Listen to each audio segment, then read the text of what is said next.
Merci pour tous les encouragements, pour des pasteurs, des leaders aussi qui, me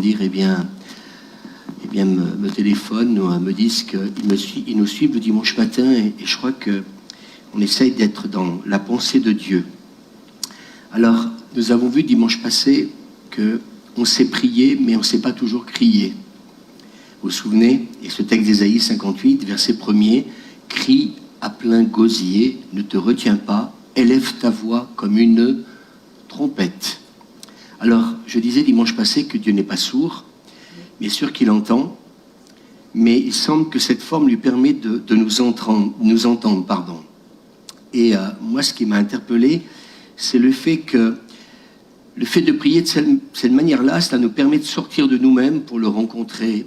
Et ces derniers temps, je suis pas mal travaillé par le fait qu'on a du mal, qu'on le veuille, qu'on ne veuille pas, à exprimer ce que nous ressentons.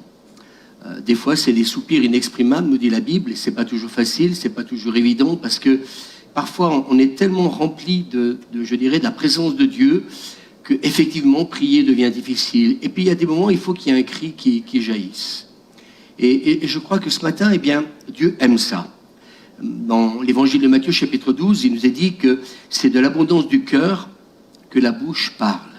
Et ces derniers temps, je me suis posé pas mal de questions. Y a-t-il cette abondance dans nos cœurs pour la prière, pour bien des bien-aimés qui ont besoin d'une intervention, divine. Et puis, en même temps, je me suis rendu compte que si crier à Dieu, c'est, comme je disais tout à l'heure, cela nous permet de sortir de nous-mêmes pour le rencontrer. Je me suis rendu compte qu'on n'a pas cette facilité à d'exprimer les choses. Moi, ces derniers temps, je suis beaucoup travaillé. Malheureusement, avec ce Covid, il y a eu beaucoup de décès. Et la question que je me suis posée, c'est toutes ces personnes qui sont parties, ont-elles eu le temps d'exprimer leur amour, leur affection à tous ces êtres chers? Et j'ai envie de vous dire, ce matin, la vie est trop courte pour que quelque part nous puissions penser qu'elle nous appartient aussi et qu'aujourd'hui nous sommes là, mais on ne sait pas du tout où est-ce qu'on sera demain. Et moi, j'ai envie de vivre l'instant présent, et je le vis avec toutes les personnes que je visite, que ce soit à l'hôpital, en EHPAD ou au bureau. Je me suis rendu compte que quelque chose a changé, même, je dirais que nos réunions Zoom avec l'équipe pastorale, on essaye de davantage exprimer ce que notre cœur ressent. Et c'est pas toujours facile, c'est pas toujours évident, mais j'ai envie de vous dire, quelqu'un disait dans un livre merveilleux, ne soyons pas avares en compliments. On passe notre temps à râler, on passe notre temps à toujours être mécontent, mais ce que je crois que ce qui permet d'avoir une bonne relation avec quelqu'un, c'est de le complimenter. Hier matin, j'avais quelqu'un qui me téléphonait pour me dire, Louis, il y a quelque chose qui n'a pas joué la veille.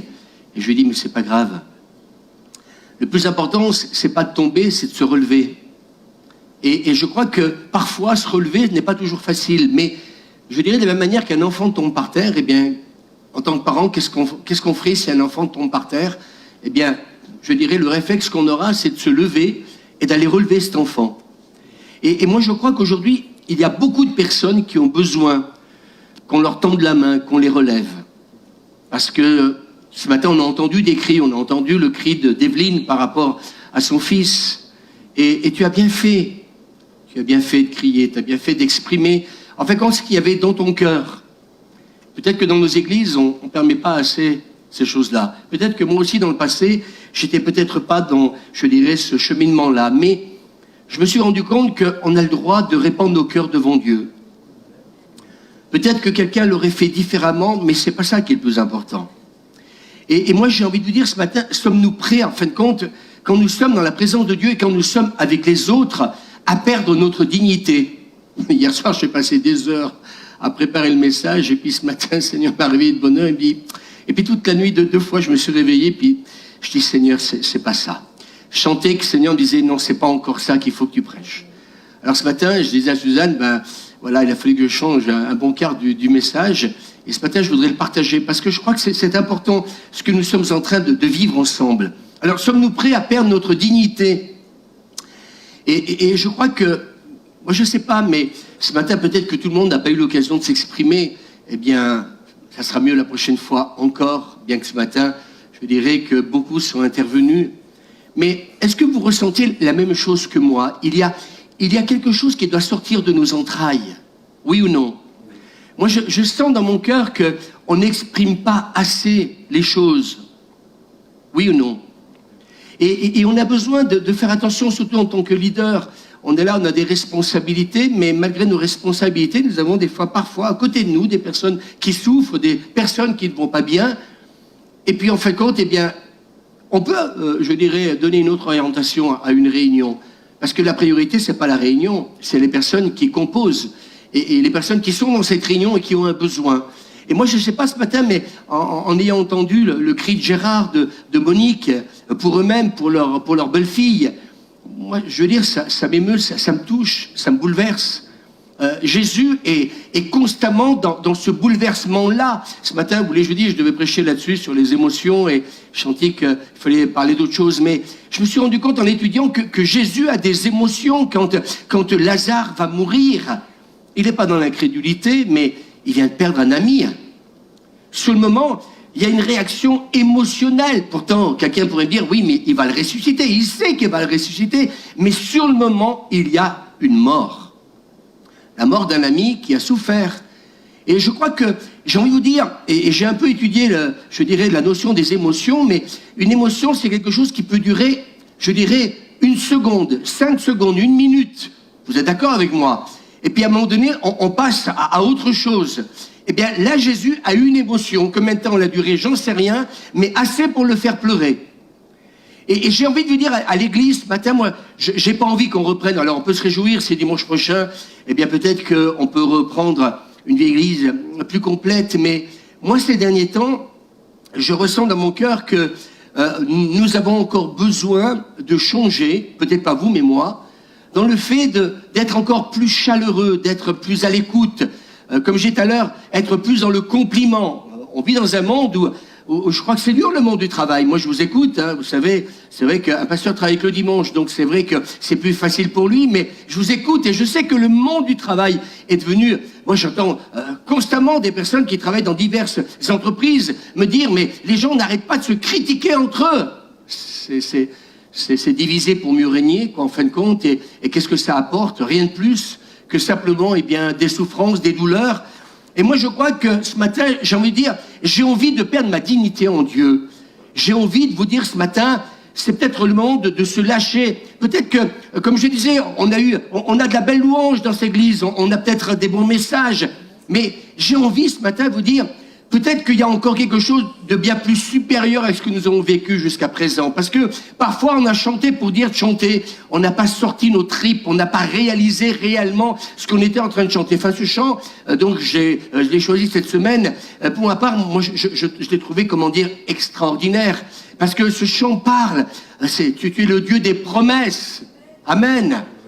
Amen. Et tu vas encore agir, tu vas encore opérer.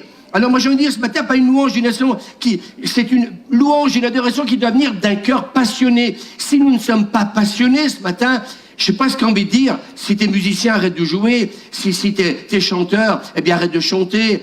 Si t'es pasteur et t'es pas passionné pour les gens, si tu les aimes pas, c'est pas la peine de prêcher. Est-ce que vous êtes d'accord dans ce que je dis ce matin? Et des fois on a vu des gens exercer un ministère dans l'église, mais on sentait que c'était vide.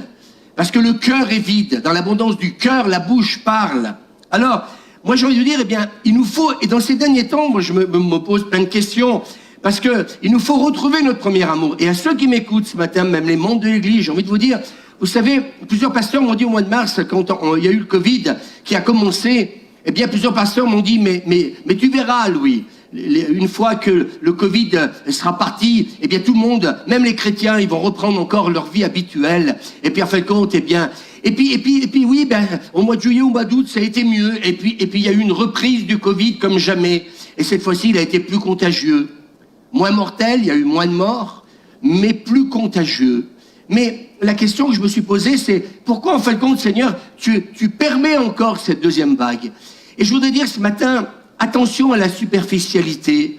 Attention ce matin à des émotions qui sont peut-être le temps de quelques minutes, de quelques instants. Ah, je t'aime. Oui, je t'aime, mais après, on passe à autre chose. C'est comme quelqu'un vous salue dans la rue. Ah, bonjour, comment ça va? Puis après, au revoir. Et peut-être qu'on ne sait même pas ce qu'il va penser après nous avoir salués. J'ai envie de vous dire, avec Dieu, ça marche pas comme ça. Avec Dieu, c'est Dieu s'investit à fond dans son amour. Il se donne à fond quand il se révèle avec amour. Est-ce qu'on peut dire amen? Et moi, je sens que Dieu est en train aussi de toucher mon cœur. Alléluia. Et je sens qu'il continue à agir au plus profond de moi-même. Et quand cette personne hier me téléphonait pour me dire, ah Louis, il faut que je compresse quelque chose. Vous savez pourquoi, à un moment donné, il m'a été facile de pardonner? Je vais vous dire pourquoi. J'ai dit, mais je te pardonne, il n'y a pas de souci. C'était pas vis-à-vis de moi, heureusement. Mais ça aurait pu aussi l'être. On peut blesser aussi.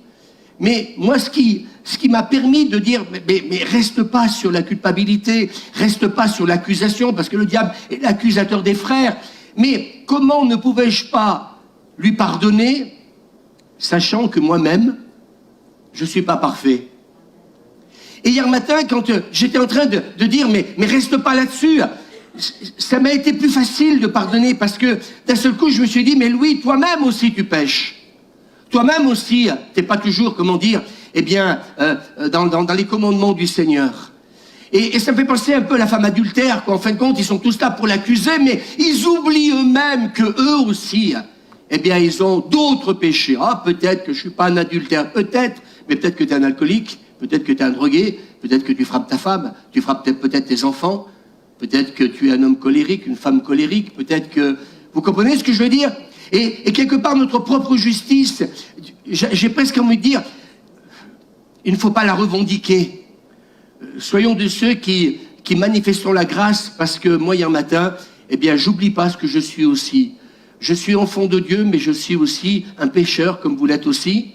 Et que quelque part, eh bien, ça peut aider à pardonner, si quelque part, nous oublions pas ce que nous sommes. Alors, je disais tout à l'heure, une adoration qui vient d'un cœur passionné pour Dieu. J'espère de tout mon cœur, je voudrais dire à ceux qui ce matin ne sont pas à l'église et qui peut-être ce matin, eh bien, profitent de leur matinée, profitez de votre matinée, mais j'espère de tout mon cœur peut-être que vous vous arrêtez un moment pour dire, ceux qui sont mariés ou peut-être avec les enfants, et si on prenait 30 secondes, une minute, tant que ça, pour louer, pour adorer Dieu. J'espère de tout mon cœur, les internautes, que, alors que vous écoutez un prédicateur ce matin, eh bien que c'est pas le fait de dire on va écouter ce prédicateur pour savoir un peu ce qu'il va partager, puis si on n'aime pas, zoup, on passe à autre chose. Et j'en connais même dans l'église qui font ça. Voilà, on écoute, oh ça fait du bien, oh c'est bon d'écouter différents messages. Oui, mais j'ai presque envie de dire que tu es en train, en fin de compte, eh bien d'être là, c'est un bourrage, excusez-moi, de crâne, si derrière il n'y a pas l'application de ce que tu entends. C'est comme moi ce matin, s'il n'y a pas l'application, c'est qu'un bourrage de crâne, c'est qu'un message qui, en fin de compte, que tu vas recevoir d'une manière intellectuelle, mais que tu vas pas recevoir dans ton cœur. Et moi, j'aimerais vous dire ce matin, j'ai presque envie un peu qu'on s'arrête et que tout à l'heure on disait, eh bien, soit une bénédiction pour l'autre. Il ne s'agit pas de, vous savez, ce chant qui est sorti dernièrement, le chant sur la bénédiction. Tout le monde dit, ah, mais qu'il est magnifique. Oui, mais est-ce que tu passes ton temps, est-ce que je passe mon temps à bénir mon prochain? Est-ce que de ma bouche sort plus la bénédiction plutôt que la malédiction? Alors, moi, j'ai envie de vous dire, un cœur passionné. Et je voudrais revenir sur la vie de David, parce que David, c'est un homme passionné. Qui est un David? Moi, j'ai le sentiment, des fois, eh bien, d'être ce David-là. Et dans 2 Samuel, chapitre 6, verset 14, David dansait de toute sa force devant l'Éternel. David et toute la maison d'Israël firent monter l'arche de l'Éternel avec des cris de joie et au son des trompettes. Michal, fille de Saül, regardait par la fenêtre lorsque l'arche de l'Éternel entra dans la ville de David, et en voyant le roi David sauter et danser devant l'Éternel, elle éprouva du mépris pour lui dans son cœur. David rentre chez lui pour saluer sa famille, mais Michal va à sa rencontre et lui dit, tu étais vraiment couvert d'honneur aujourd'hui. Toi, le roi d'Israël, tu t'es montré à moitié nu devant les servantes de tes serviteurs, comme un homme sans valeur pourrait le faire. David répondit à Michal, j'ai fait cela pour le Seigneur. Il m'a préféré à ton père et à toute ta famille. Il m'a choisi pour me mettre à la tête d'Israël, son peuple, et je montrerai encore ma joie pour lui. Je montrerai ma joie encore pour lui. J'espère ce matin, vous avez encore de la joie pour Dieu. À tous ceux qui m'écoutent, j'espère que vous avez encore de la joie pour Dieu. Et plutôt que de quelque part attendre que l'Église, puisse refonctionner normalement, plutôt que d'attendre que la vie reprenne normalement, j'espère qu'on va pas attendre la reprise pour que ce matin, il y a encore de la joie pour Dieu. Amen. Je me ferai encore plus petit à mes yeux. Et Michal, fille de Saül, est morte sans avoir d'enfant. Qu'est-ce que Dieu nous enseigne par David au travers de la danse? Que fait un roi selon le cœur de Dieu? Nous attendons à ce qu'il respecte un certain protocole, oui ou non. Il doit apporter des habits spéciaux, etc. Le roi David n'est pas un roi, ni un homme comme les autres. Alléluia, il se démarque des autres. Vous savez pourquoi? Parce que je crois que le protocole, c'est bien des fois, mais des fois, il faut sortir même de ce protocole. Et je pense que là, David, il oublie le protocole. David nous montre qu'un roi, selon le cœur de Dieu, fait, quand la présence de Dieu, quand l'arche est là, quelque part, il commence premièrement à être un modèle pour les autres. Et moi, je crois que plutôt que d'avoir simplement un titre de pasteur, leader, il nous faut être un modèle pour les autres. Est-ce qu'il y a encore de la joie dans nos cœurs pour Dieu? Est-ce qu'il y a encore de la passion pour Dieu? Le modèle qu'il donne est celui d'un roi qui se réjouit, amen, avec extravagance. Le dictionnaire dit extravagant qui choque et surprend par son caractère déraisonnable, qui se comporte de manière bizarre, hors de bon sens, hors de sens.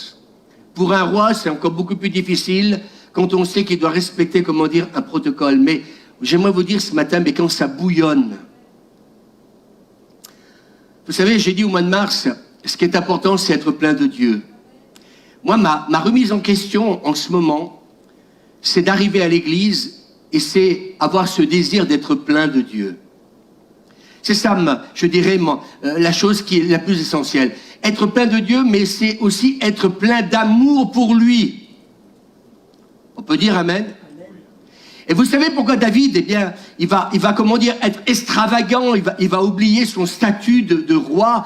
C'est parce que tout simplement, ça bouillonne en lui. Quand on est dans la présence de Dieu, est-ce que ça bouillonne pour Dieu? Moi, j'ai envie de tout revoir, à commencer par moi, à commencer l'équipe pastorale, je dirais le groupe de louanges, tous les départements de l'Église. J'ai presque envie de vous dire, ce que Dieu recherche, oui, c'est des gens bouillants. On ne peut pas exercer un ministère, tel qu'il soit dans l'Église, si on n'est pas bouillant dans la manière de l'exercer. Est-ce qu'on peut dire amen? Et je sens dans mon cœur que peut-être on n'a pas été convaincant peut-être dans le passé. Et peut-être que nous ne sommes pas encore convaincants parfois. Parce que les gens ressentent de la superficialité. Vous savez, quand on aime quelqu'un, ça se voit. Oui ou non? Quand on aime quelqu'un et qu'on aime être dans sa présence, notre cœur bouillonne. Oui ou non? Et on a envie quelque part de le lui dire. On a envie quelque part, vous savez que vous êtes invité à un anniversaire, à un mariage. Écoutez, excusez-moi, mais on se retient pas. On est heureux pour les futurs mariés, oui ou non? Quand on a un anniversaire, qu'on est là pour la personne et non pas simplement pour l'apéro ou pour le gâteau, mais qu'on est là pour cette personne qu'on aime, j'ai envie de vous dire, ça se sent, oui ou non? Vous le sentez. Si les gens même vous offrent un cadeau, et puis en fait compte, prends ton cadeau, et puis en fait compte, on passe à l'apéro. On sent quand les gens vous aiment. Avant le Covid, vous le sentez quand les gens vous prennent dans les bras, quand ils vous embrassent, quand ils vous aiment. Alors pourquoi je dis toutes ces choses ce matin? J'ai envie de vous dire ce matin, David, oui, s'est comporté d'une manière déraisonnable. Parce que son cœur était plein d'amour pour Dieu. Et quand je préparais ce message, je dis, Seigneur, mais c'est simple, ce que tu veux que je partage? Oui, mais Seigneur m'a dit, c'est ce que je veux que tu partages. Je ne veux plus qui que ce soit derrière un pupitre. Je ne veux plus qui que ce soit derrière un piano. Je ne veux plus qui que ce soit quelqu'un qui est là, qui anime la prière, l'intercession, ou ce que vous voulez. Si je ne sens pas en lui cet amour qu'il a pour moi. Vous pouvez dire amen. On est 30 et le staff. Ça devrait faire plus de bruit, malgré tout. David n'est pas timide dans son expression de louange.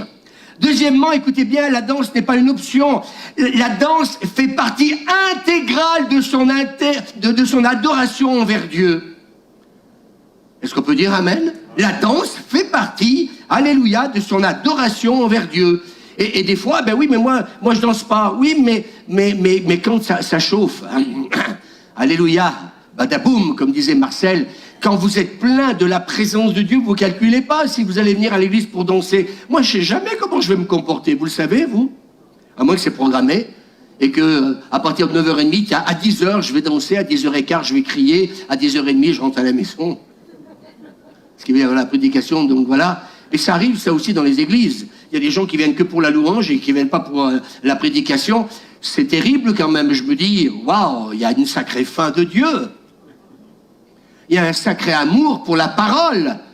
Oui, ce matin, je peux déranger les internautes, mais vous savez, vous pouvez aussi cliquer, puis passer chez le copain qui, lui, vous dira, vous êtes tous beaux, vous êtes tous merveilleux. Et comme me disait cette semaine quelqu'un, eh bien oui, ils se donneront une foule de docteurs selon leur bon plaisir. Il vaut mieux écouter des choses qui vont dans le sens du poil que des choses qui peuvent déranger. Moi, je suis en train de vous dire, eh bien oui, deuxièmement, pour David, la danse fait partie intégrale de son adoration envers Dieu. Et troisièmement, c'est devant Dieu qu'il danse. Tout ce qu'on fait, excusez-moi de le dire ce matin, je suis pas là en train de prêcher parce que j'ai envie qu'on me voie. Je suis pas en train de jouer du piano parce que on a envie qu'on me voie. Tout ce qu'on fait, on le fait pour lui. Il ne danse pas pour faire un show, pour plaire aux hommes. La danse est l'expression visible de notre adoration intérieure.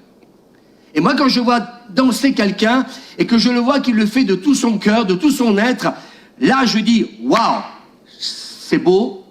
Là, je me dis, cette adoration, cette louange, elle monte vers Dieu et Dieu l'apprécie parce qu'elle vient du cœur. Quatrièmement, il danse encore, alors que vous vous souvenez, juste avant, Uza est mort, il n'y a pas si longtemps, le roi David, donc projeté de faire monter l'arche de l'Alliance dans la cité qui porte son nom. L'arche, c'est le coffre qui symbolisait à l'époque la présence de Dieu au milieu de son peuple. Elle représentait l'alliance entre Israël et son Dieu. Et écoutez bien, et ça David ne le savait pas, il y a des fois des choses qu'on ne sait pas, c'est pour ça qu'il faut lire la Bible. Eh bien, à un moment donné, quand Uza va mourir, il n'est pas content. Hein, vous savez que l'arche va être transportée chez Obed-Edom parce que, justement, David va avoir une mauvaise réaction. Ça vous arrive, on peut être des louangeurs, on peut être des adorateurs, on peut louer Dieu un dimanche matin, on peut même danser un dimanche matin de tout son cœur, mais quand les choses ne vont pas comme on le veut, on peut aussi s'irriter contre Dieu. Et vous savez, c'est ça être des êtres émotionnels. C'est sur, je dirais, une réaction émotionnelle. On peut bénir quelqu'un, mais on peut aussi très mal réagir. Et David va se priver pendant 3 mois, eh bien, de cette présence divine. Mais vous savez, quand vous avez goûté, c'est bon ce que je suis en train de dire, quand vous avez goûté la présence de Dieu, quand vous avez vécu une vraie rencontre avec Dieu, j'aimerais vous dire que quand il y a la séparation avec Dieu, à un moment ou à un autre, vous allez dire, ça suffit, ça suffit. Il faut que je retrouve la présence de Dieu. Et c'est là où David dit, il faut que l'arche, elle revienne à Jérusalem.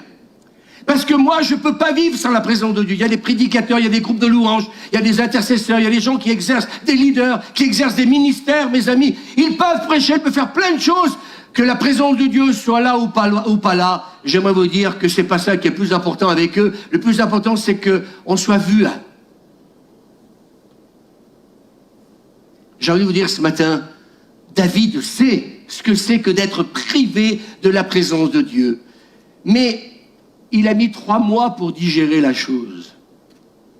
Pourtant, le David qui danse, le pasteur rempli du Saint-Esprit, un tel rempli du Saint-Esprit. Et vous pouvez avoir dans une église des gens qui sont archi-bouillants pendant un temps, et puis pendant, je dirais, un autre moment, eh bien, mais qu'est-ce qu'il a? Il fait la tronche? Oui, il en veut à Dieu. D'accord. T'en veux à Dieu parce que Uza est mort. Eh bien, Uza est mort parce qu'il a fait quelque chose qui ne lui était pas permis. Et parfois, eh bien, oui, nous sommes coupés de la présence de Dieu parce que nous faisons des choses qui ne nous sont pas permises. Mais en même temps aussi, non pas parce que Dieu se retire. Moi, j'ai presque envie de vous dire, Dieu n'est pas toujours en train de se retirer quand il a le péché dans nos vies. Mais c'est nous-mêmes qui nous retirons de sa présence parce que, excusez-moi, eh bien, nous faisons la tête à Dieu. Parce que ce qui vient de se passer, eh bien, David ne peut pas l'accepter, il n'en a pas toute la compréhension. Alors, il va faire quelque chose d'extraordinaire. C'est qu'il va se plonger, comment dire, dans les textes donc de l'Ancien Testament, et il veut essayer de comprendre pourquoi, en fin de compte, eh bien, Uza ne devait pas, comment dire, eh bien, retenir cette arche qui était en train de basculer. Ça part d'un bon sentiment. Des fois, j'aimerais vous dire, on fait les choses, on part d'un bon sentiment. Mais je veux dire, dans quelques instants, tu peux avoir des bons sentiments. Eh bien, si tu n'es pas appelé à faire ces choses-là, eh bien, il faut l'accepter et le reconnaître. Est-ce qu'on peut dire amen? Seuls les Lévites étaient autorisés à faire le service dans le tabernacle. Et il était interdit à quiconque n'appartenait pas à la tribu de Lévi de toucher aux choses saintes. Et Uza, n'en faisait pas exception. Eh bien, c'est pareil pour nous aujourd'hui. Chacun a reçu, et c'est marrant parce que en relisant un peu, je dirais, l'épître aux Corinthiens sur le corps de Christ, chacun a reçu en partage une fonction bien précise. Et il est vital, écoutez bien, de respecter le choix du Saint-Esprit dans l'attribution et l'exercice des dons et du ministère. C'est important ce que je suis en train de dire. Il y a beaucoup de gens dans nos églises qui sont frustrés, ou qui sont jaloux, ou qui ont un comportement malsain, parce qu'ils aimeraient la place du pasteur, parce qu'ils aimeraient la place d'un musicien, d'un chantre, d'un leader, etc., etc.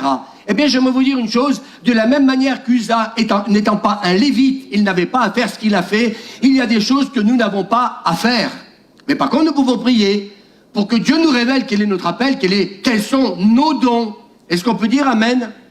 Je dis ça, mais c'est important. Uza a fait quelque chose qu'il n'avait pas à faire. C'était aux Lévites à le faire. Et qu'on le veuille ou qu'on le veuille pas, on est toujours en train de dire, ah, mais celui-là ou celle-là, il se prend pour qui? Il se prend pour qui? Eh bien, on se prend tout simplement, eh bien, pour le serviteur du Seigneur, et que nous faisons en fonction des dons que Dieu nous a donnés. Est-ce qu'on peut dire amen? Je crois qu'il faut que chacun respecte l'appel qu'il a reçu de Dieu. Mais nous ne devons pas jalouser l'appel qu'il y a sur les autres, mais nous ne devons pas aussi essayer de prendre leur place si ce n'est pas notre place. Un nez, c'est un nez.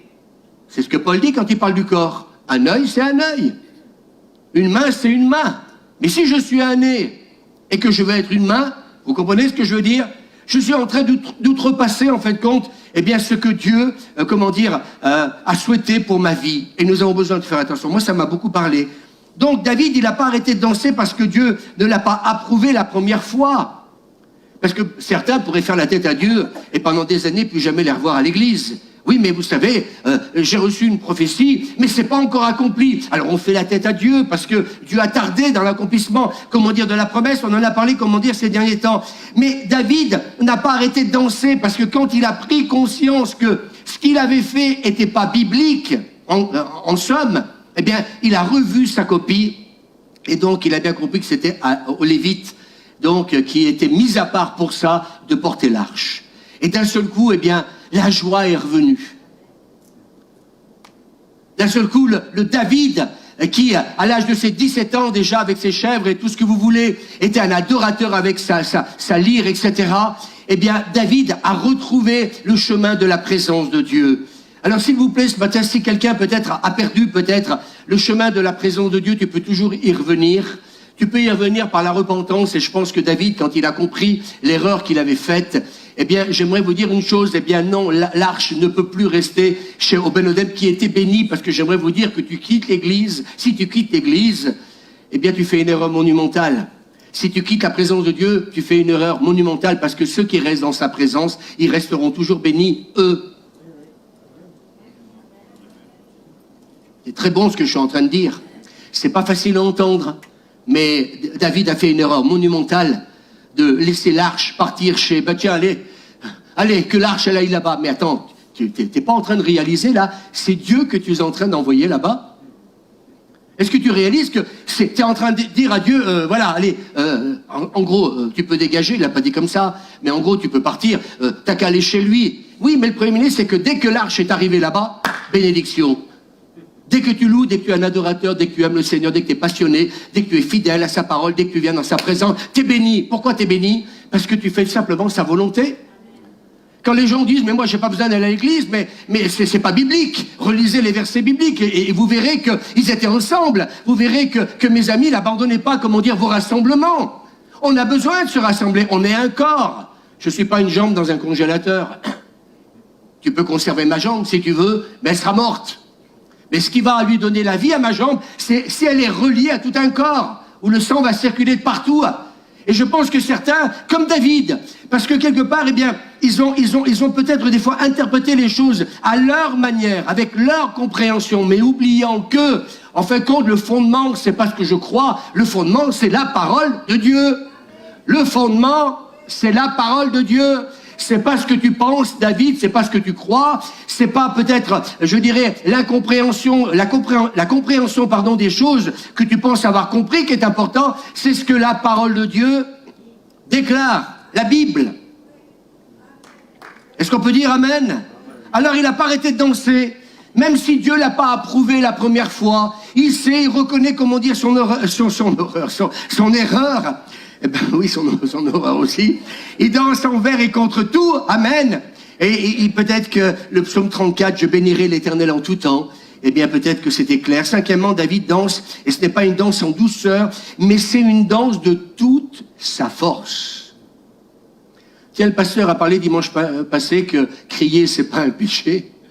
Et puis ce matin, eh bien, nous voyons que c'est une danse de toute sa force. On se rappelle le premier commandement, Deutéronome chapitre 6, tu aimeras l'Éternel ton Dieu de tout ton cœur, de toute ton âme et de tout ton être, et de toute ta force. Amen. Alors David, il connaissait la loi. Et quand il a aimé l'Éternel de toute sa force en dansant, il savait qu'il obéissait à ce que Dieu lui demandait. Ce que Dieu attend de nous, c'est qu'on l'aime de toute notre force. C'est ça qui va faire la différence. Beaucoup de chrétiens, et excusez-moi de le dire, ce matin sont stériles, beaucoup de chrétiens sont malheureux, beaucoup de chrétiens passent à côté, je dirais, de cette présence divine, parce que tout simplement, eh bien, quand ils viennent dans la présence de Dieu, ils sont que trop spectateurs et passéateurs.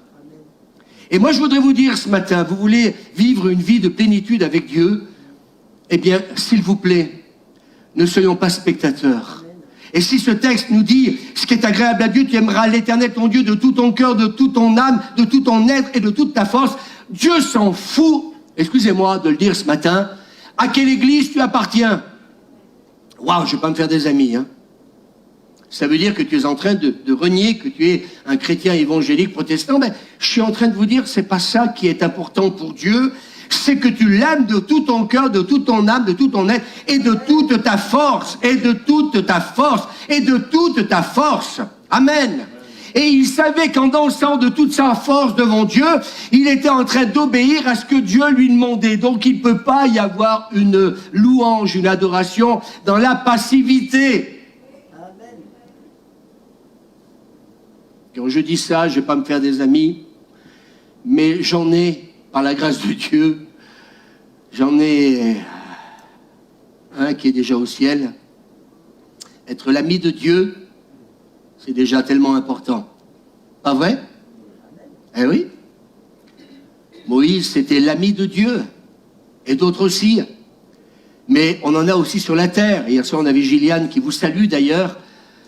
Et elle vous embrasse très fort. Elle va très très bien avec Steve. Et on a passé encore mon téléphone, on va me rappeler encore la semaine prochaine. Vraiment, c'est bon d'avoir des amis. On en a un peu partout dans le monde et ça fait plaisir. Alors aimer Dieu de toute sa force est un commandement. Nous devons vivre non pas d'après ce que les gens pensent de nous, mais selon ce que Dieu pense de nous. Je voudrais dire ce matin, s'il vous plaît, il y aurait peut-être un jour un appel à faire dans l'église. Oui, mais qu'est-ce que va penser un tel ? Si je crie, si je me mets à danser, si je me mets à faire un certain nombre de choses, qu'est-ce que les autres vont penser? Et regardez ce que va dire Michal, tu t'es montré à moitié nu devant les servants de tes serviteurs, comme un homme sans valeur pourrait le faire.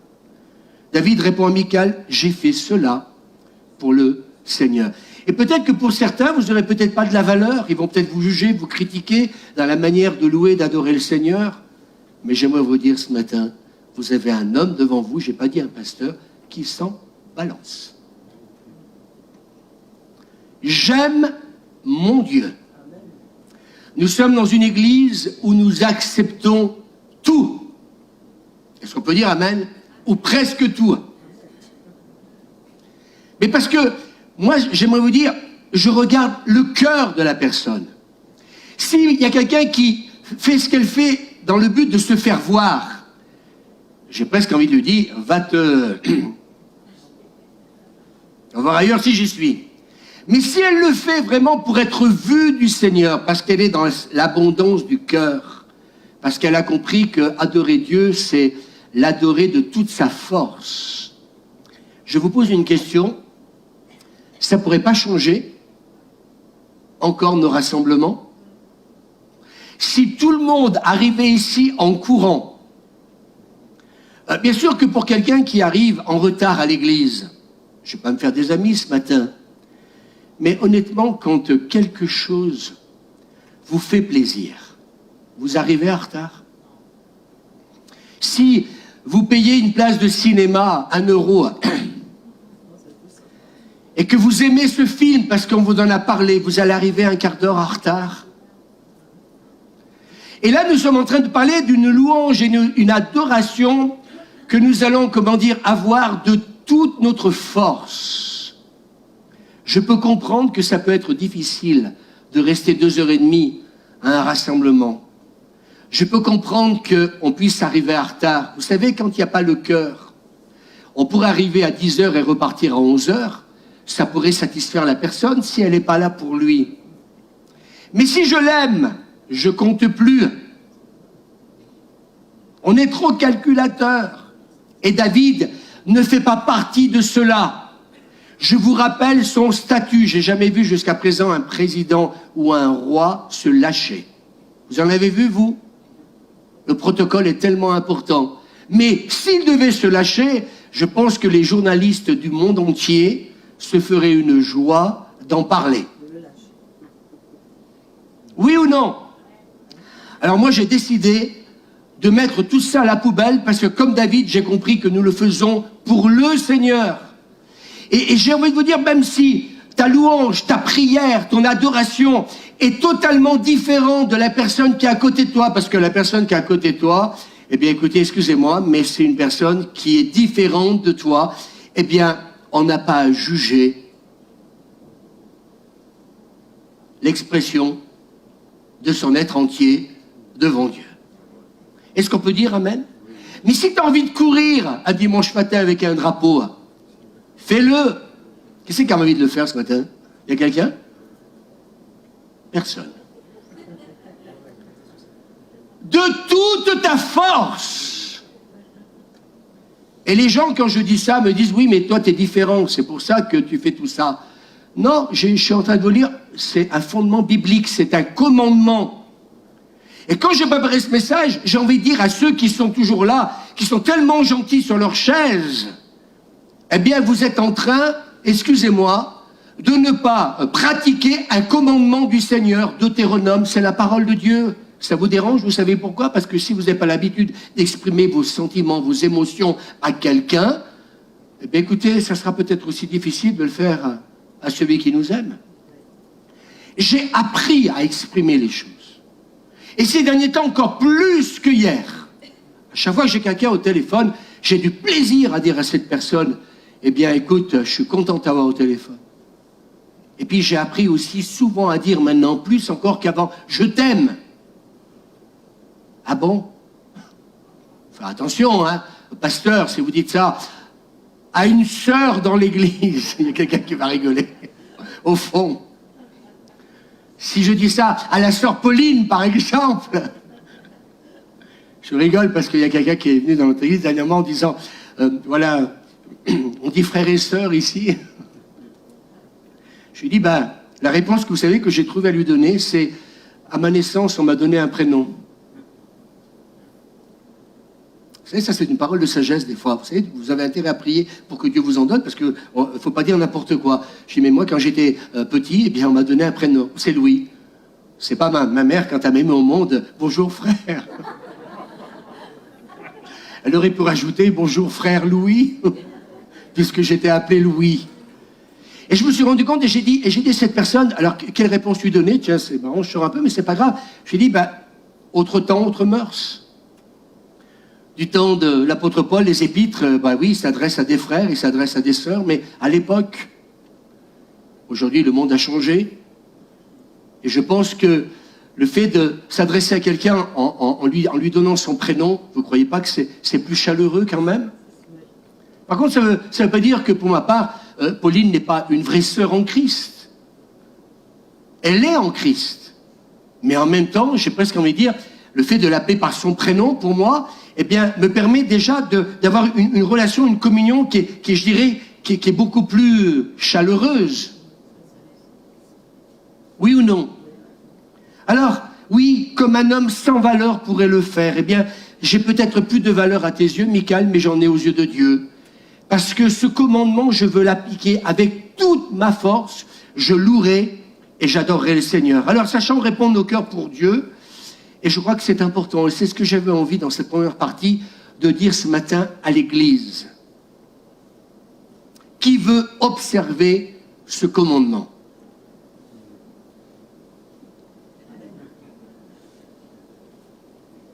Qui veut un dimanche matin se surprendre à danser pour Dieu? Parce que ça, il y a les fourmis sous les pieds.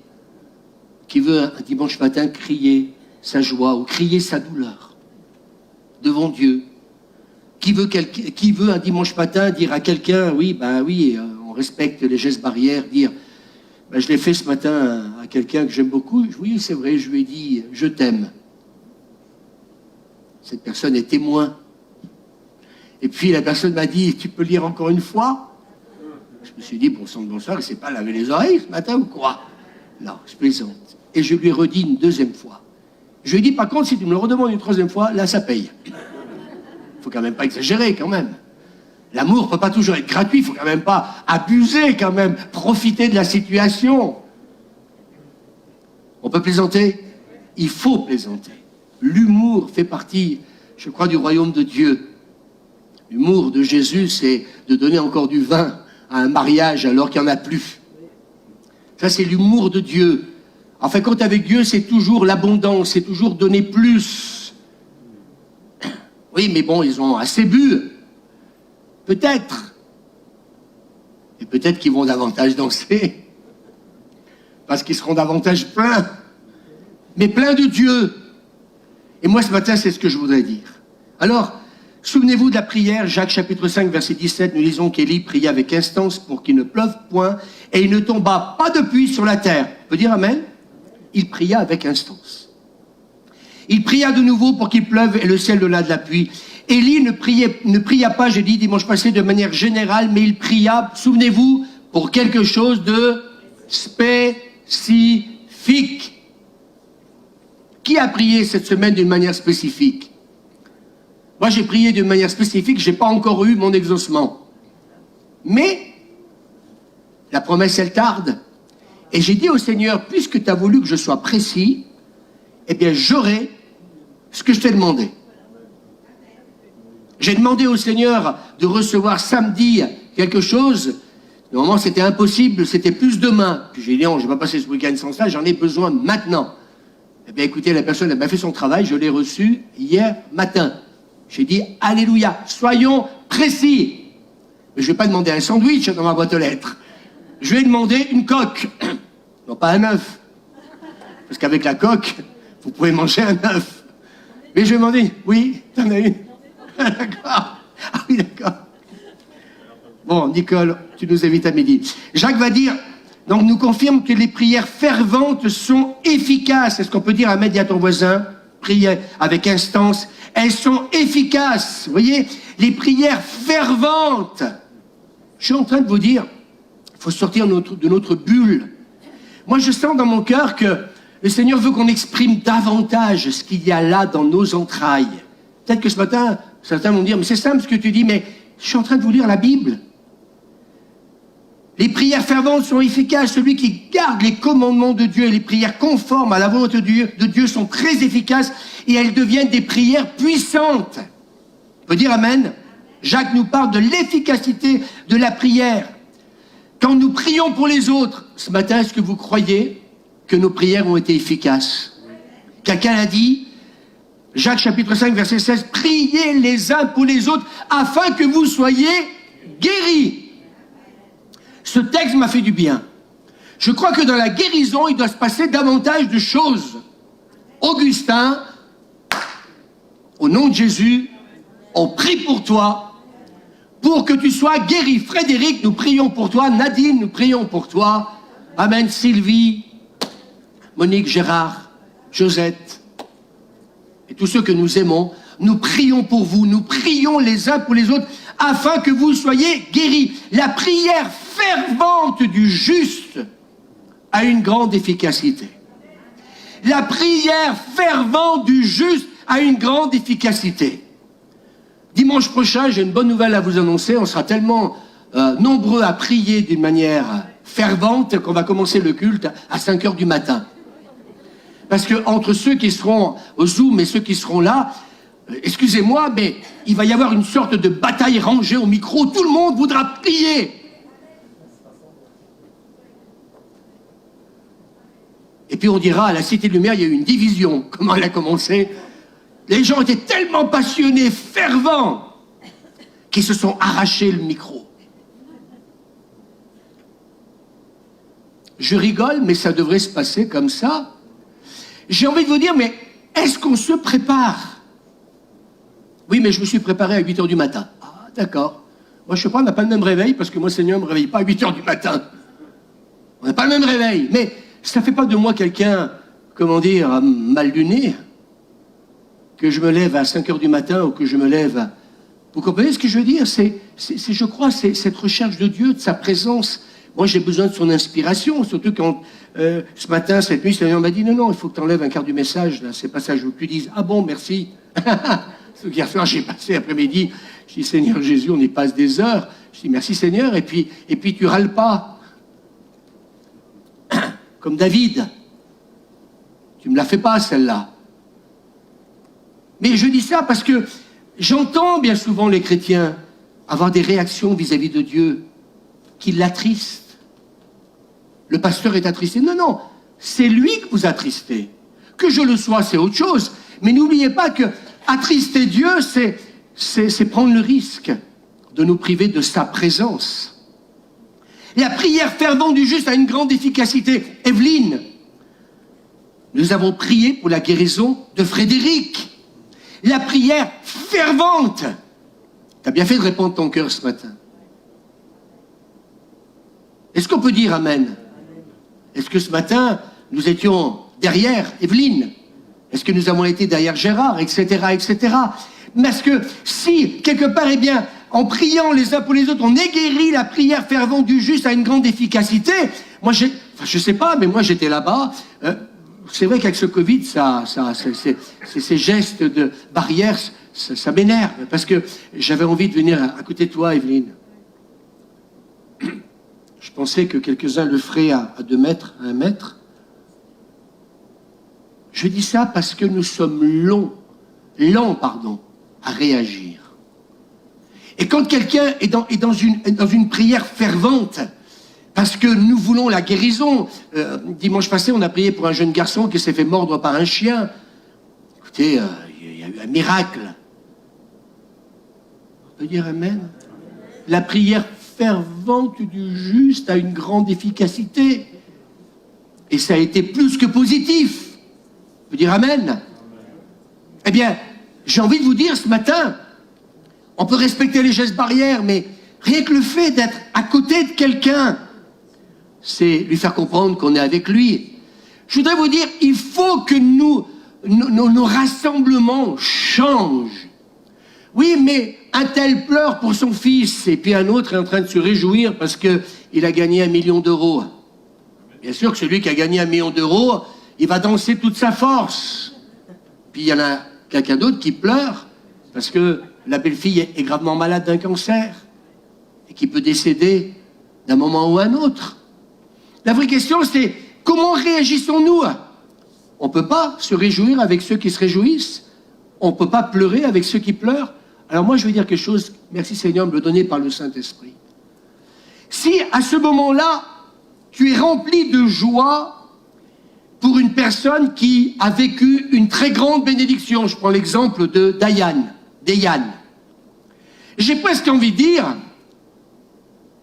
on ne peut pas le faire, c'est pénible. J'ai envie de dire à Jean-Pierre, viens devant et puis on va tourner en rond.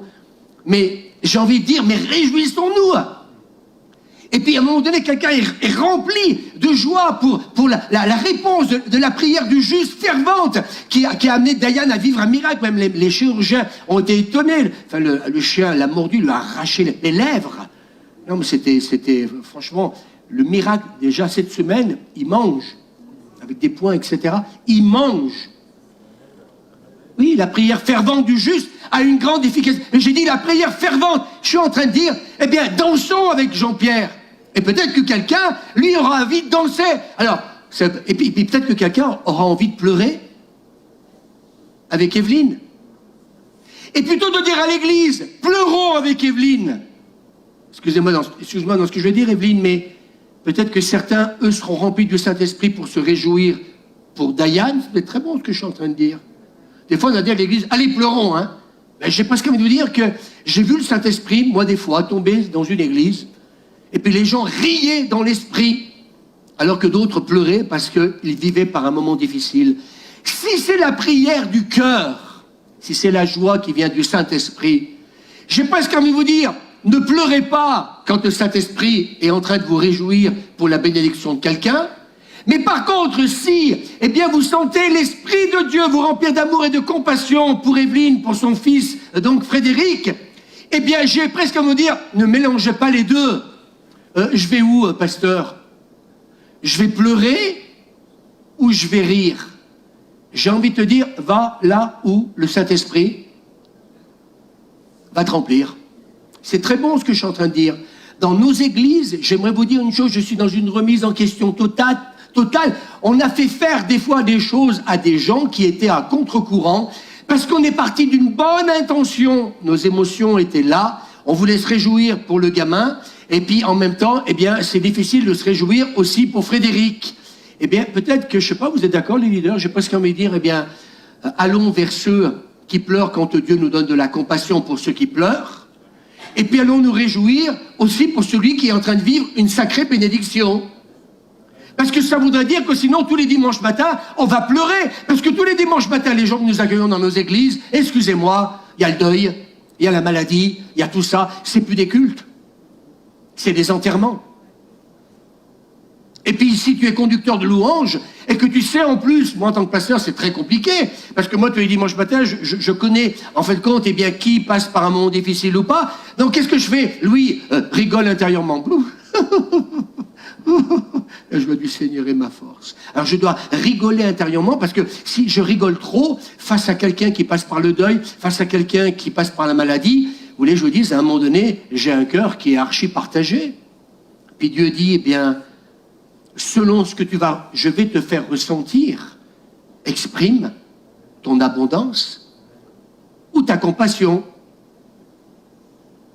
Je suis en train de me dire que c'est très bon ce que je suis en train de partager.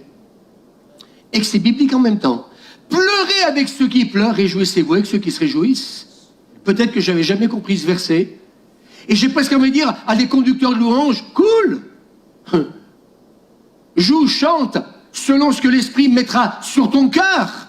Après, s'il y a des gens qui pleurent, eh bien, oui, eh bien, le Saint-Esprit va tomber sur peut-être l'équipe pastorale, sur une équipe de prière. Elle peut tomber aussi sur toi. Je suis ni prieur, ni dans le leadership, mais le Saint-Esprit me donne de la compassion pour cette personne-là. Qu'est-ce que je fais? Je vais à côté d'elle. Est-ce qu'on peut dire amen? Est-ce que vous ne croyez pas que peut-être on verrait plus de fruits? Est-ce que vous ne croyez pas que la prochaine fois que quelqu'un qui est là et puis qui pleure ou qui simplement répand son cœur devant Dieu, je sais pas ce qu'on veut dire, Kevin, qu'est-ce qu'elle a fait ce matin? Elle a répandu son cœur devant Dieu. Est-ce que peut-être justement la prière fervente, elle a une grande efficacité? La prière fervente, c'est Moïse, je reviens à Moïse. Aaron et Hur, ils ne sont pas à 100 km, mais ils sont là. Est-ce qu'on peut dire, ils sont là? Moïse a besoin d'eux, ils sont là au bon moment. Vous ne croyez pas que l'Église, son rôle, c'est d'être là au bon moment pour les gens qui ont besoin? Est-ce qu'on peut dire amen? Et j'ai envie de dire que celui qui est en train de pleurer, il ne faut pas qu'il juge celui qui est en train de se réjouir. Parce que j'aimerais vous dire une chose, quand Dieu a exaucé une prière, c'est très bon ce que je veux dire. Putain, c'est bon, Seigneur, ce que tu me donnes là. Là, non, mais ce que je veux dire, c'est très important. Dieu, la prière du juste a une grande efficacité. On peut dire amen? Nous prions avec Evelyne. nous attendons l'exaucement de la prière. Amen. On prie dimanche passé pour Jean-Pierre, pour Diane. Le miracle se produit cette semaine. La prière est exaucée. Il vient au culte. Ah, je ne peux pas me réjouir. Ben si. Parce que quand le Seigneur va exaucer la prière d'Evelyne pour son fils, on va se réjouir pour lui. Oui, oui, mais Françoise, il y a quelqu'un d'autre qui va arriver et qui va nous dire... Vous me suivez? Il y a quelqu'un d'autre qui va venir et qui va me dire, oui, mais moi, là, j'ai perdu mon mari, j'ai perdu ma femme, j'ai perdu un enfant. Qu'est-ce qu'on fait toute l'église? Alors, on prie pour que les prières soient exaucées. Quand elles sont exaucées, on ne peut pas se réjouir dans l'église parce qu'un tel pleure. C'est très bon ce que je suis en train de dire. J'ai bien fait de Seigneur changer le message. C'est bon ou pas bon? Oui, non, mais c'est très très bon. Je suis en train de vous dire qu'on est bien souvent dans une culpabilité constante. Parce qu'on ne sait pas s'il faut être avec ceux qui pleurent ou avec ceux qui se réjouissent. Mais moi, excusez-moi, j'aime Frédéric, toute la semaine, Evelyne, on a prié, comment dire, pour Frédéric avec Suzanne. Et puis je reviens, priez les uns pour les autres afin que vous soyez guéris. La prière fervente du juste a une grande efficacité. On peut dire Amen. Mais je vais quand même me réjouir avec Jean-Pierre et Françoise parce que notre prière a été entendue. Mais je suis aussi en train de me réjouir parce que nous avons prié pour Frédéric, et alors que nous avons prié pour Frédéric et tous nos amis qui étaient là avec nous, eh bien nous croyons par la foi que la prière fervente du juste a été entendue par le ciel.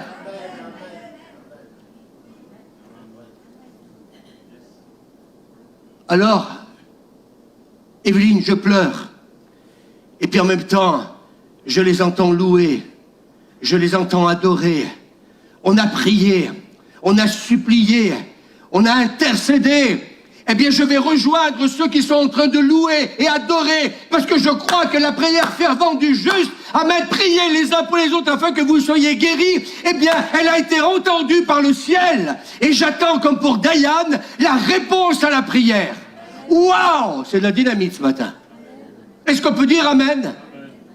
Je sens que Dieu veut changer complètement, je dirais, le déroulement de nos rassemblements. Vous pouvez dire amen? Est-ce que vous êtes d'accord de davantage vous préparer? Ou même si à la rigueur vous arrivez à 9h30, que vous n'avez pas eu le temps de vous préparer parce que vous vous êtes couché à 20h le soir. Et que du haut de vos 12 heures de sommeil, vous êtes arrivé. Putain, je me suis pris le portail sur la figure ce matin, j'ai cru qu'il était ouvert. Oui, mais je rigole, mais j'ai Louis. Fine. Je me dis, mais dans quel état certains ils arrivent? On se demande si vraiment ils sont venus pour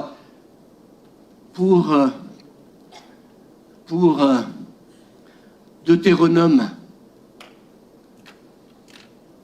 Tu vas adorer le Seigneur et tu vas le louer de toute ta force. On se demande s'ils sont venus pour ça ou s'ils sont venus pour leurs besoins. Moi et moi et moi. Mais est-ce que Dieu reste, comme David, le centre de ta vie? On peut déraper, on peut pécher, on peut même se mettre en colère. On peut même, à un moment donné, décider de ne pas venir à l'église. On peut même décider, à un moment donné, eh bien, de mettre Dieu de côté. Mais celui qui a fait une expérience avec Dieu, il revient toujours à la Casbah. On ne peut pas se passer, Patricia, elle dit amen, mais je sais que depuis qu'elle vient au milieu de nous, eh bien, vous êtes content d'être là ce matin? Je lui ai donné un bon billet pour qu'elle puisse le dire. J'ai pas regardé la dépense, je lui ai donné 0,10 centimes d'euros. Je lui ai dit, et encore, je trouve que c'est pas mal quand même, hein, pour le amen qu'elle a prononcé. Est-ce que vous êtes d'accord avec moi dans ce que je viens de partager? Je voudrais simplement terminer par, je vois que le temps passe, par un témoignage. Mais avant, relire cette phrase, cette citation, la foi nous permet de voir l'invisible afin de pouvoir accomplir l'impossible. La foi nous permet de voir l'invisible avant de pouvoir accomplir avant de pouvoir accomplir l'impossible. Et c'est le témoignage d'un homme qui s'appelle Georges Muller, un serviteur de Dieu, et décida de mettre sur pied un ministère pour venir en aide à des orphelins. Et il va prier avec sa femme pour que Dieu lui donne une maison. Il trouve la maison et Dieu va pourvoir financièrement. Et il pria pour que Dieu lui fournisse du personnel pour s'occuper des enfants. Et Dieu mit à cœur à des gens de l'Église de s'investir dans ce ministère. Vous voyez, quand vous priez, quand vous êtes précis, quand vous avez besoin de quelque chose de précis, est-ce qu'on peut dire Amen? Dieu va vous l'accorder. Amen. Amen. Amen. Amen. Il pria pour que Dieu pourvoie pour le mobilier, les ustensiles, la literie, etc. C'est vrai que nous, on n'a pas prié, puis un jour, on a reçu beaucoup de mobilier.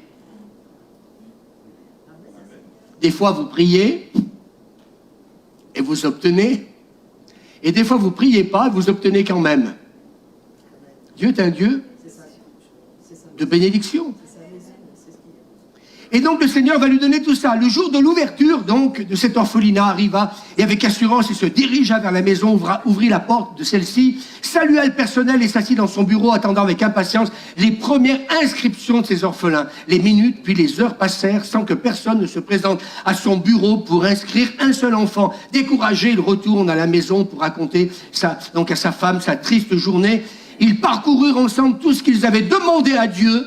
Ils ont refait la liste de tout ce qu'ils avaient demandé à Dieu, et combien Dieu avait répondu à chacune de leurs prières, mais tout à coup, sa femme lui dit, voilà, merci Seigneur, quand l'homme n'a pas l'inspiration, la femme l'a.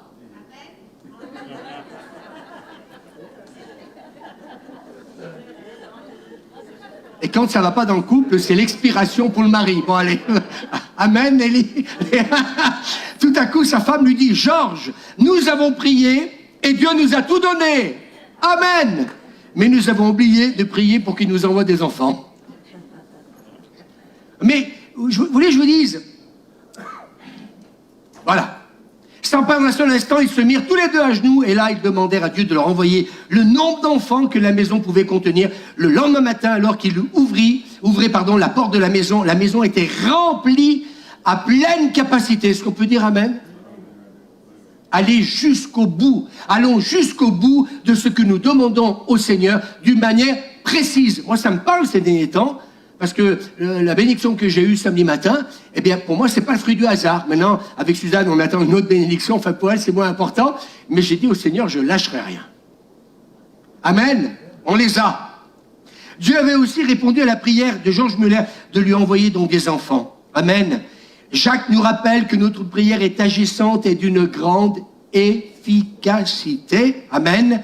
Lorsque nous apportons à Dieu des requêtes et des pétitions spécifiques accompagnées d'actions de grâce. N'oubliez jamais que quand nous prions et que nous sommes précis dans nos prières, il ne faut pas, oublier l'action de grâce. Malachie chapitre 3, mettez-moi de la sorte à l'épreuve de l'Éternel des armées et vous verrez si je n'ouvre pas pour vous les écluses des cieux, si je ne répands pas sur vous la bénédiction en abondance. Est-ce qu'on peut dire Amen?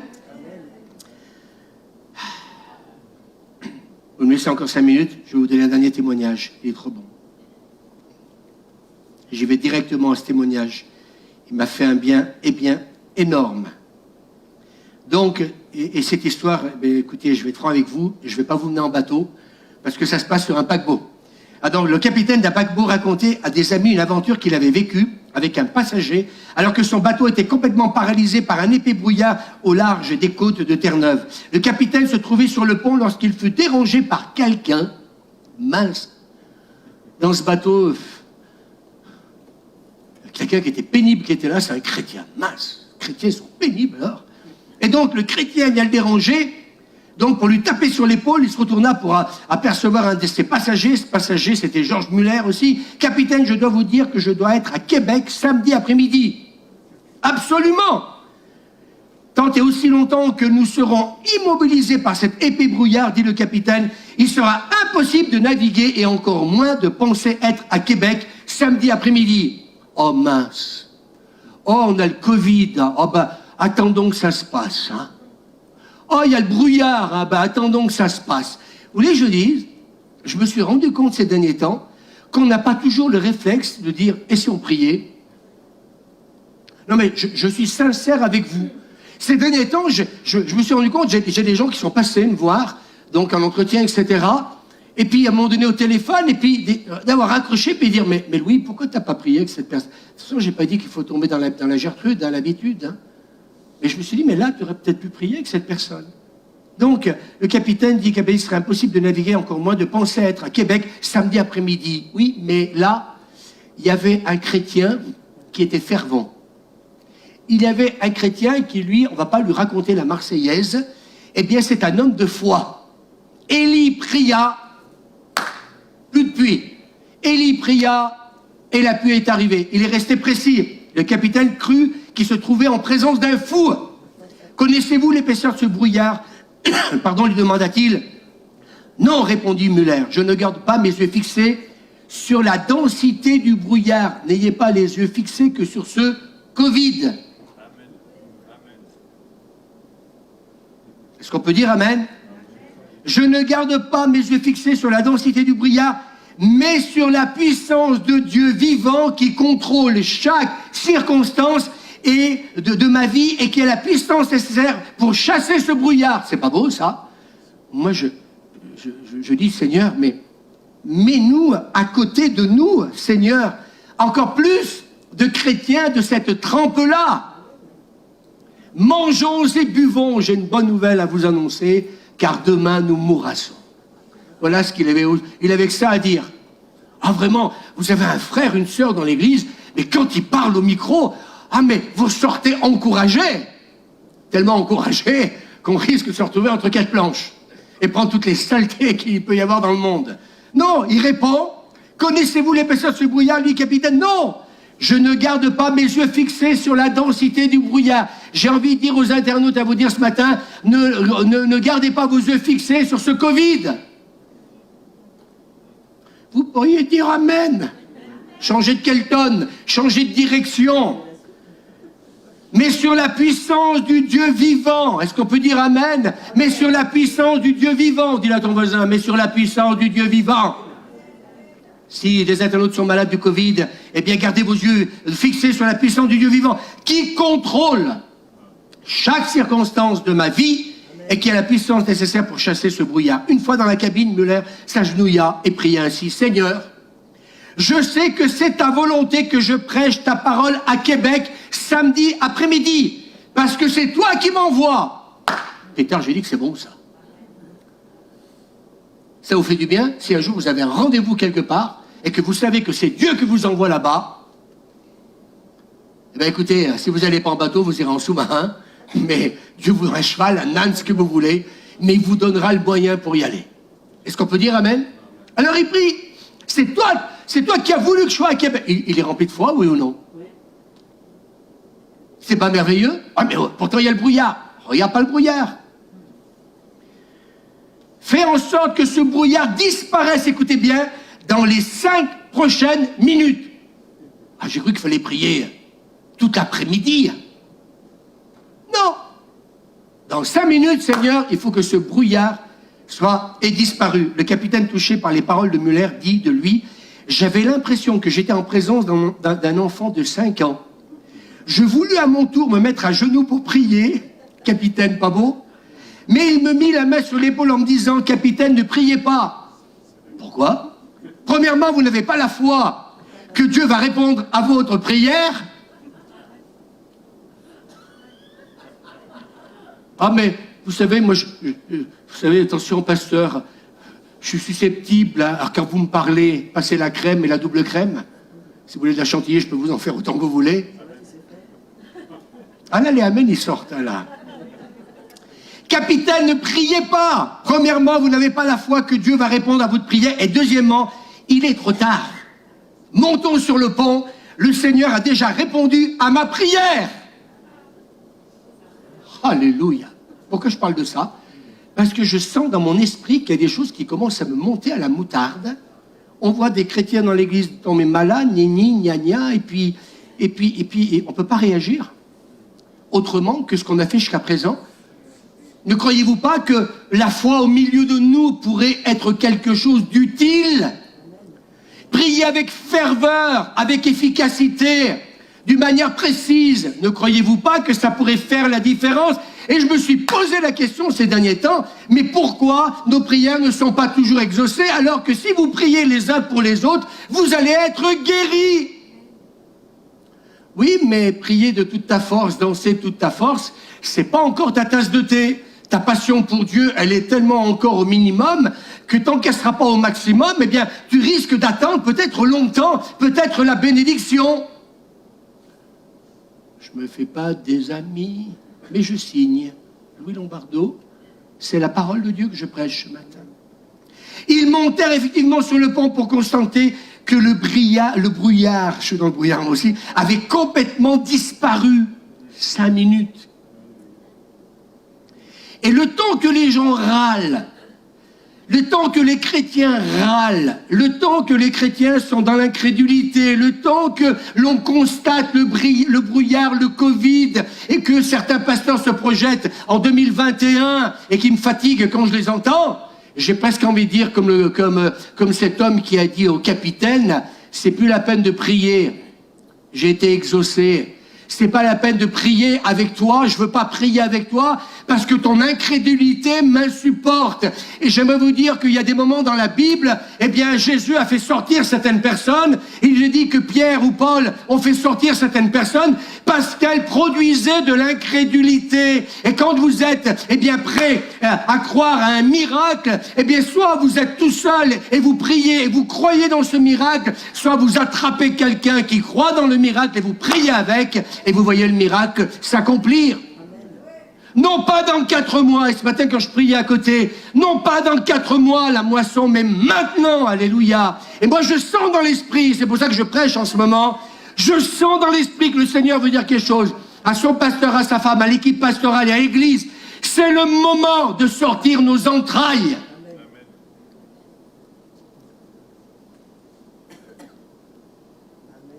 J'ai transpiré pour rien? Ou est-ce que vous avez reçu le message? Est-ce que dimanche prochain, vous voulez me faire le plaisir de venir courir à ce micro?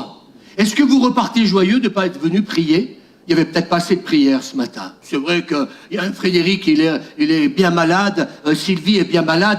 Oui, non mais, il n'y a pas plus grave, pasteur? Comment ça, il n'y a pas plus grave? J'ai presque envie de vous dire que, mes amis, si nous voulons voir un vrai réveil, il va falloir plus de ferveur. Et arrêtez de parler de ma personnalité et de mon caractère. Je vous ai donné des versets bibliques ce matin, même dimanche passé. De toute ta force, c'est un des commandements. Et j'aimerais vous dire que bien souvent dans nos églises, on ne respecte pas les commandements du Seigneur. Et tu faillis à ce commandement. Pourquoi? Parce que tout simplement ça ne va pas? Eh bien j'aimerais vous dire que David, sa vie n'a pas été facile. Et à un moment donné, il s'est crié, je m'écrie, loué soit l'Éternel, et je suis délivré de mes ennemis. C'est-à-dire qu'il avait des ennemis à sa trousse. Un roi, Saül, qui voulait lui faire la peau. Et il reste dans la louange et dans l'adoration. Le brouillard avait complètement disparu. Le samedi après-midi, le bateau accosta au port de Québec. Et le soir même, Muller prêchait l'Évangile. C'est pourquoi, Marc 11, je vous le dis, tout ce que vous demanderez dans la prière, croyez, comme Muller, que le brouillard va disparaître. Et vous l'obtiendrez, vous le verrez s'accomplir. Jésus dit, si tu crois, tu verras, tu voiront la gloire de Dieu. Est-ce qu'on peut dire Amen? Voulez-vous lever, s'il vous plaît? Je vais dire au revoir aux internautes, peut-être faire cette prière avec eux, où on va rester encore quelques minutes. Est-ce que cela vous a parlé? Est-ce que quelqu'un a envie ce matin de dire, nous allons venir dimanche prochain, que l'église s'ouvre plus ou moins, mais s'il vous plaît, je voudrais vous dire ce matin, il y a des personnes qui ont besoin d'exaucement de prière. Priez les uns pour les autres afin que vous soyez guéris. Nous voulons voir Frédéric guéri. Nous voulons voir Augustin être guéri. Nous voulons voir Sylvie être guérie. Nous voulons voir des exaucements de prière. On te bénit. Oui, Seigneur. Eh bien, on aurait le groupe de louanges. Ce matin, on aurait dansé pour Diane. Alléluia. Oh, on peut dire amen à cela. Mais j'aimerais, le Seigneur veut nous dire ce matin, il aimerait voir plus de ton cœur en action. Et ne me dis pas que tu pries chez toi, parce que je prie aussi chez moi. Mais dans ce cas-là, puisque tu pries chez toi, qu'est-ce que tu fous à l'église ce matin, si tu ne pries pas dans l'église? Comme on l'a dit cette semaine à quelqu'un, laisse ta place à quelqu'un d'autre. Et c'est pour venir simplement remplir une chaise. Je ne sais pas si elle va nous bénir d'ailleurs, mais on lui a dit la vérité. Avec quelle disposition de cœur viens-tu à l'église?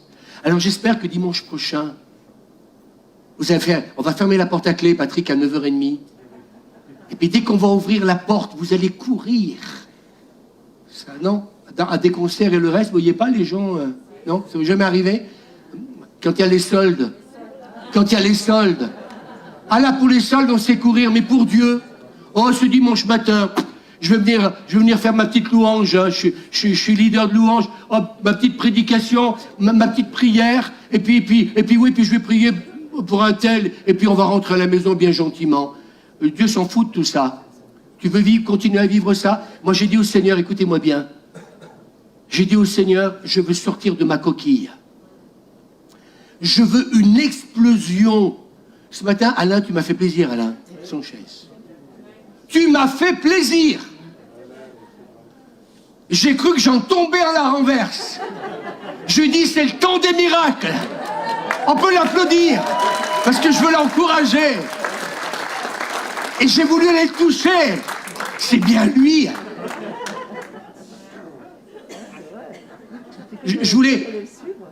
J'ai cru que j'étais Thomas en personne. Si je touche pas, je ne croirais pas. Et quand j'ai ouvert mes yeux, j'ai dit, Seigneur, il y a des signes au milieu de nous. Est-ce que quelqu'un ce matin, merci, est-ce que quelqu'un ce matin veut demander pardon au Seigneur? Ferme nos yeux pendant quelques instants. Est-ce que quelqu'un veut demander pardon au Seigneur? Je suis sincère, vous savez, je vous fais rigoler, mais c'est un message où j'y ai passé du temps. Et j'ai cherché le cœur de Dieu, non pas un message, mais j'ai cherché le cœur de Dieu. Je voudrais vous dire ce matin, Papa aimerait davantage d'amour envers lui. Il aimerait voir davantage de compassion pour ceux qui souffrent. Papa aimerait voir davantage ton cœur se réjouir parce qu'il est là. David a su ce que c'était que 3 mois de désert. Il a su ce que c'était que d'être privé de sa présence. Et quand l'arche est revenue à Jérusalem, il a tellement à nouveau senti la présence de Dieu, je crois qu'elle a été encore supérieure à avant, parce qu'il avait compris quelque chose. J'espère que ce matin, au travers de ce message, vous aurez compris certaines choses qui vont vous aider, qui vont m'aider encore à aller plus loin avec Dieu. Et je crois que l'explosion de joie dans la danse et dans le reste a été encore plus forte que la première fois, parce qu'il a compris qui était Dieu, et qu'il fallait honorer Dieu de la bonne façon, et non pas comme nous le décidons. Et quand j'ai des gens qui me disent, oui, mais toi, Louis, tu es égocentrique, tu es pas égocentrique, pardon, tu es extraverti, merci. Eh bien, non, c'est plus une question de ça. Les textes sont clairs ce matin. C'est de toute ta force, aime Dieu. Et j'aimerais te dire une chose, que si Dieu redevient le centre et devient le centre de ta vie, tu vas voir si tu ne veux pas avoir une vie bénie. Vous voulez que je vous dise, avec Suzanne, on n'est pas épargné comme vous par les épreuves et le reste. Mais ce que je sais une chose, c'est que Suzanne et moi, on est plein de Dieu. Et ça fait tellement du bien. Vous savez, le reste, je m'en fous éperdument. Moi, ce matin, ce qui m'intéresse, c'est repartir d'ici en disant, papa, l'arche, je veux qu'elle sorte de la cité de lumière. Parce que je veux qu'elle vienne dans ma maison. Je veux qu'elle vienne dans mon lieu de travail. Je veux qu'elle vienne sur mes enfants. Je veux qu'elle vienne sur Frédéric. Je veux qu'elle vienne sur d'autres personnes que nous aimons. Papa, nous te demandons pardon si ce matin, nous n'avons pas observé ce commandement. Je te remercie parce qu'Alain ne sera pas dans la culpabilité. Et il doit se dire, j'ai échappé belle. Il va me bénir tout à l'heure. Je ne fais pas partie de ceux qui sont restés muets. Alors dimanche prochain, tu n'y échapperas pas. Seigneur, je te remercie parce qu'il va venir prier le premier. Amen. Et c'est ça qui va confirmer le miracle, la transformation et le changement. C'est l'équipe pastorale. Oui, c'est Amen. Alléluia. Ah ben alors là, vous avez entendu? Prépare un message pour dimanche prochain. Alléluia. On peut l'applaudir d'avance. Merci, parce que dimanche prochain, je pourrai aller me coucher à 8h, à 20h, et Alain, à minuit, il sera encore en train. Et ça, 5 minutes. Est-ce que vous voulez sincèrement demander pardon au Seigneur? Attention, je ne veux culpabiliser personne. Le diable, c'est l'accusateur des frères. Je suis en train de vous dire, dans l'abondance du cœur, j'aimerais vous dire, je crois que je reviens à ce que j'ai dit, excusez-moi, j'insiste, mais il y a des amis qui passent par des moments difficiles en ce moment. Et vous savez, quand ce matin, je vous pose une question, quand ce matin, Evelyne a entendu Étienne prier, d'autres venir prier pour Frédéric, là vous vous dites, je ne changerai jamais d'église. Je resterai dans cette église parce que je vois des gens pleurer et je vois des gens qui prient avec foi pour que Frédéric s'en sorte. Vous voulez que les gens restent dans notre église? Changez de pasteur si vous voulez. Mais si vous voulez que les gens restent dans notre église, hein, Michel, je m'adresse à Michel, le papa de Pauline, non pas au frère Michel. Nous sommes de tout cœur avec vous pour votre fils Franck. Tout à l'heure, on se verra. Mais que Dieu vous bénisse. On est heureux de vous accueillir ce matin. Et de tout mon cœur, nous prions que votre fils soit guéri de cette maladie. Je suis enregistré, j'en dirai pas plus. C'est ce que les gens ont besoin. Beaucoup de pasteurs m'ont dit cette semaine en Zoom, les gens n'en peuvent plus. Ils sont dans une solitude, dans une détresse. Et si l'Église ne change pas de Kelton dans sa manière d'accueillir les gens blessés, vous voulez que je vous dise, vous pourrez attendre avec moi le réveil pendant longtemps. Et par contre, si c'est la louange et l'adoration qu'on a pour Dieu qui vient d'un cœur pur et d'un cœur qui crie à Dieu, non pas pour faire du bruit, parce qu'on ne peut plus supporter l'insupportable. Moi, pour Diane, dimanche passé, Jean-Pierre, on n'emmenait pas large quand il nous a expliqué de quelle manière il lui a arraché les lèvres. Et puis Seigneur m'a donné une parole à Jean-Pierre et je l'ai donnée. Et c'est ce qui s'est passé cette semaine. Parce que j'ai demandé, quand j'ai prié au Seigneur, de me donner l'inspiration dans la prière. Et quand je l'ai reçue, je l'ai, comment dire, tout de suite libéré cette prière. Et quelle joie cette semaine de voir nos prières avoir été exaucées. Je suis convaincu que l'église de réveil sera une église qui sera le réveil d'une église qui va prier avec foi et qui verra tellement de gens arriver dévastés, mais le dimanche d'après, comme David, les voir danser parce qu'ils viendront nous dire, ou 15 jours après, nous dire nous avons été exaucés. Et je le redis, la personne qui pleurait va danser, va se réjouir devant Dieu, et l'église dira merci mon Dieu, et ça va nous encourager. Moi, le miracle de Diane, ça me donne encore plus envie de prier. Eh bien, c'est ce qu'il faut qu'il se passe au milieu de nous. Vous n'avez pas cette colère qui monte. Moi, j'ai cette colère. Je dis maintenant, Seigneur, il y en a marre. Ça a assez duré. Il faut que ce brouillard, il faut que ce Covid disparaisse maintenant. Et on va venir en courant au micro, on va crier, on va hurler, on va dire, ça suffit maintenant. Les œuvres du diable doivent être vaincues. Et nous allons nous réjouir d'un Dieu puissant qui exauce la prière, alléluia, et qui ne laisse pas, eh bien, nos enfants, nos parents dans la maladie, nos belles-filles dans la maladie, mais un Dieu qui répond à la prière. Et ce monde connaîtra, eh bien, Dieu, par son amour et par la puissance de l'exaucement. Est-ce qu'on peut dire Amen? Amen. Merci Seigneur. Ce matin, je te demande de bénir, Seigneur, chaque membre de cette Église. Et Seigneur, ce que nous voulons, dans ce confinement, justement, nous voulons profiter de ce temps de mise à part pour laisser le Saint-Esprit nous interpeller. Papa, je te demande pardon. Je te demande pardon pour ma part de t'aimer encore si mal. Je te demande pardon, Seigneur, de ne pas parfois réagir quand quelqu'un est dans la souffrance. Toi, tu as toujours réagi, Seigneur, et nous voulons réagir comme toi.